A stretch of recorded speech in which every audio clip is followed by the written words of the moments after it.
नमस्कार दोस्तों, ये क्या बोला तूने? आज हम बात करने वाले हैं मनी मैनेजमेंट हैक्स और टिप्स बोल सकते हैं अपना मनी को अच्छे से मैनेज करने के लिए। सबसे पहले एक चीज़ हम समझते हैं, अगर आप एक बकेट लेकर उसमें पानी फिल कर रहे हो, आप देखते ही देखते जो पानी वो बकेट में है वो पूरा ड्रेन हो चुका है। अबे साले, क्यों? क्योंकि वो बकेट में बहुत सारे होल्स हैं। ठीक वैसे ही आप जितना भी कमा लीजिए, अगर आपका बकेट, अगर आपका पॉकेट जो है उसमें अगर होल है तो आपका पैसा सब ड्रेन हो जाएगा। जैसे पानी ड्रेन होता है बकेट से, वैसे आपका पैसा भी ड्रेन हो जाएगा आपका पॉकेट से। सो कैसे फिक्स करें ये होल से, ये पॉकेट का जो होल है इसको कैसे फिक्स करें? ये हमारा आदत है दोस्तों, और इसको हम कई तरीके से फिक्स किया जा सकता है, जो कि हम अभी डिस्कस करने वाले हैं। सबसे पहले आपको ये समझना होगा कि ज़्यादा कमाने से आप रईस नहीं बनोगे, बल्कि जो स्पेंडिंग आप करते हो, जो खर्चा आप करते हो, उसके ऊपर नियंत्रण आपको अमीर बनाएगा। ध्यान से सुनिए, जो पैसा हम कमाएंगे उससे हम अमीर नहीं बनेंगे, बल्कि जो पैसा हम बचाएंगे उससे हम जरूर अमीर बनेंगे। क्योंकि हम ऐसे चीज़ खरीदते हैं जो कि हमारा टाइम का वैल्यू से मतलब बहुत कम होता है। देखिए, मिडिल क्लास, जनरली जो वर्किंग क्लास है, हम जितना घंटा हम काम करेंगे उतना ही पैसा हमको मिलेगा। तो आप जो भी प्रोडक्ट खरीद रहे हैं उसको आप नापिए आपका टाइम से, क्या आपका टाइम ये चीज़ को खरीदने के लिए वर्थ इट है कि नहीं। उसके हिसाब से आप वो वस्तु को खरीदने का डिसीजन लीजिए, इससे आप एक बेटर डिसीजन ले पाएंगे। क्या जो भी प्रोडक्ट हम खरीद रहे हैं वो हमको चाहिए भी, या फिर जो भी खरीद रहे हैं उसका वैल्यू अपना टाइम से कंपेयर कर कर देखिए। और दूसरा वे जहाँ से आप आपका पैसा को मैनेज अच्छे से कर पाएंगे वो है आपका मंथली हाउस होल्ड परचेजेस। मतलब जो ग्रोसरी, जो भी घर के लिए जो भी सामान चाहिए जो हम खरीद रहे हैं उसके ऊपर नियंत्रण। जनरली हम जब भी एक मार्केट में या फिर सुपर मार्केट में जाते हैं, हम एक्साइटिंग ऑफर्स और डिस्काउंट्स के चलते बहुत सारा आइटम ऐसे भी खरीदते हैं जो कि हमको चाहिए नहीं। इससे क्या होगा? इससे जितना पैसा आप एक्चुअली स्पेंड करने के लिए गए थे उससे ज़्यादा स्पेंड कर कर आओगे, मतलब आपका बजट से बाहर। इवेंचुअली जो पैसा आपको इन्वेस्टमेंट में लगाना चाहिए वो पैसा फालतू की चीज़ों में खर्चा हो जा रहा है। तो इसको कैसे फिक्स करेंगे? इसको फिक्स करने का एक तरीका है लिस्ट। आपको जो भी सामान चाहिए वो सब आपको लिस्ट बनाना है और वही चीज़ खरीदना है जो वो लिस्ट में है। ऐसा कोई भी चीज़ जो वो लिस्ट में नहीं है उसको नहीं खरीदना चाहिए, क्योंकि अगर आप खरीदोगे तो जैसे मैं बोला हूँ, आप ज़्यादा खर्चा करने लग जाओगे और सेविंग्स नहीं कर पाओगे। लेकिन ये लिस्ट के अकॉर्डिंग अगर आप खरीदोगे तो ज़रूर आप अराउंड 30 to 40% जो आपका स्पेंडिंग है, जो आपका खर्चा है, वो आप कम कर सकते हो। और तीसरा पॉइंट में जहाँ आता है टैक्सेस। हाँ दोस्तों, टैक्स को अच्छे से प्लान करना बहुत ज़रूरी है। टैक्स को चोरी नहीं, टैक्स को प्लान किया जाता है।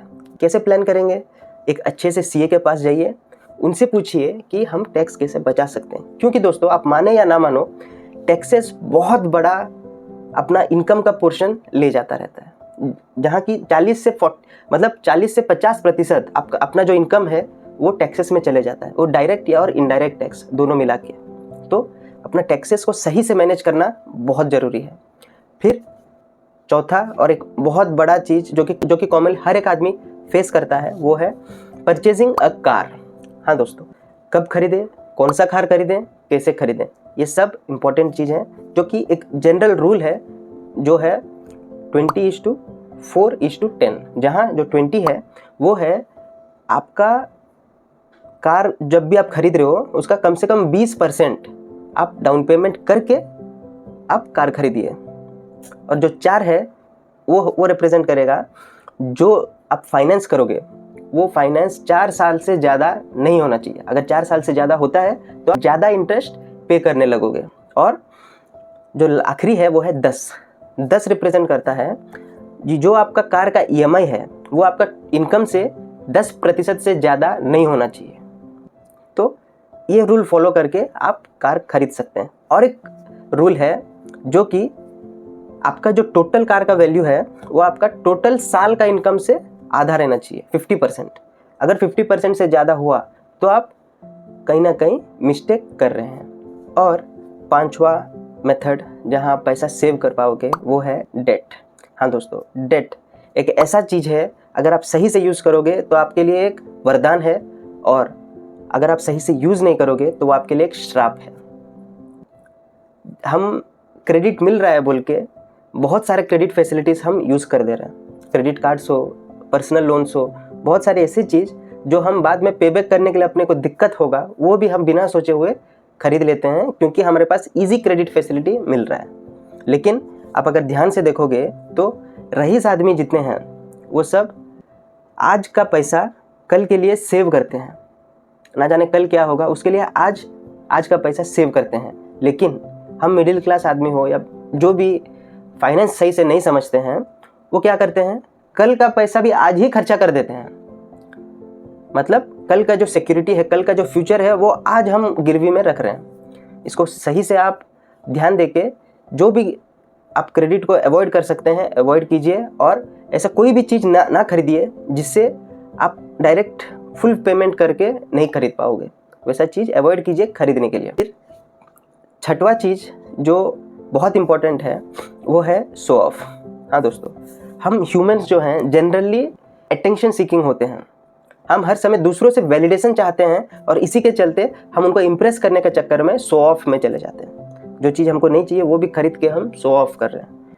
इसको आप बहुत ध्यान से देखना होगा, क्योंकि ऐसा कोई भी नहीं है जिसके ऊपर दूसरा आदमी ना हो। मतलब अब जितना भी रईस आदमी हुए हो, आपसे बढ़ के दूसरा आदमी रहेगा, उससे भी बढ़ के और कोई रहा होगा, तो आप कभी भी नंबर 1 नहीं बन सकते हो। तो क्यों वो रेस में आपको भागना, क्यों आप दूसरों का वैलिडेशन को देख रहे हो?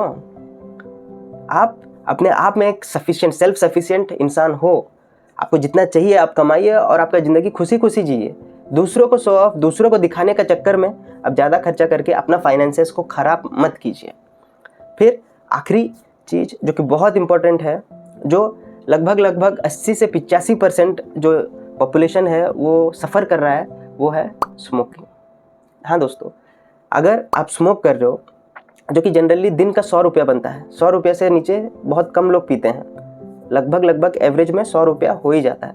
तो सालाना आप 40,000 रुपया खर्चा कर रहे हैं सिर्फ स्मोकिंग में, सालाना 40,000 रुपया। और आप एक इतना अमाउंट आप लूज़ करोगे अगले 40 साल में, तो कि 2.14 करोड़ का लॉस होगा। कैसे? आप इसी को बोलते हैं कंपाउंडिंग। आप अगर यही पहला जो साल आप पियोगे 40,000 का, उसको आप इन्वेस्ट करो और 10% भी अगर वो कंपाउंड होते जाएगा, हर साल वही 40 ऐड होते जाएगा, तो लगभग 2.14 करोड़ का फंड बनता है। इतना अमाउंट आप वेस्ट कर रहे हो।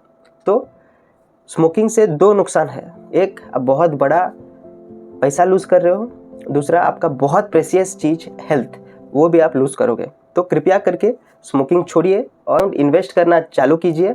ज़रूर आप लखपति नहीं करोड़पति बन सकते हैं। और अगर आप में से कोई भी स्मोकिंग नहीं करता है तो आप एक जेम हैं, आप एक हीरे हैं।